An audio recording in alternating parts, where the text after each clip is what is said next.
చాలా సులువు అనుకుంటారు చాలా మంది. ఎవరికి సులువో తెలుసా? ఎవరికి సులువో తెలుసా? అది శరీరానుసారుడికి చాలా సులువు, కానీ ఒక ఆత్మానుసారుడికి ఇది చాలా కష్టం. ఎందుకంటే అతనికి తెలుసు నా దేవుడు నా హృదయాన్ని చూస్తున్నాడని.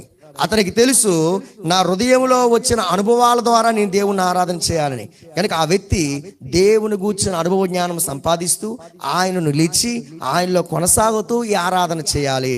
కనుక ఇది సామాన్యమైన విషయమో కాదు. నువ్వెంతగా దేవునితో స్నేహం చేస్తే అంత మంచి ఆరాధికుడు కాగలవు. ఎంతగా దేవుని ఎరిగితే అంతగా దేవుని ప్రేమను రుచి చూడగలవు.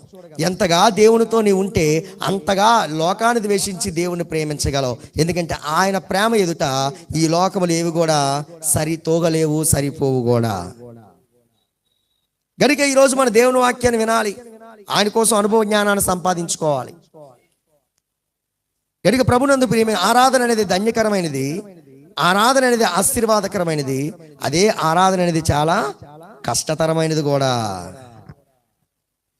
కానీ కష్టమైన ఆరాధనని ఇష్టముగా అనగా నువ్వు యథార్థముగా ప్రభువుని ఆరాధిస్తే, నీ హృదయాన్ని దేవునికి అర్పించి ఆరాధన చేస్తే, నీ హృదయానికి రాజుగా ప్రభువుగా ఆయన అంగీకరించి ఆయన హృదయంలో ప్రతిష్ఠించుకుంటే నువ్వు యథార్థముగా ఆరాధన చేయగలవు. అప్పుడు ఆరాధన నీకు ఎంతో ఇష్టమైనదిగా ఉంటుంది. అప్పుడు ఆరాధన నీకు చాలా సులువుగా ఉంటుంది. అప్పుడు ఆరాధించడానికి నువ్వు మాటలు వెతుక్కోవలసిన అవసరం రాదు. ఆరాధించడానికి నువ్వు ఈరోజు కష్టపడవలసిన అవసరం లేదు.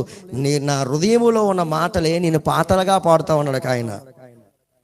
అర్థమైందండి? నా హృదయంలో ఉన్న మాటలను నేను పాటలుగా పాడతా. అంత ఎక్కువగా దేవుని మనం స్తుతించగలము.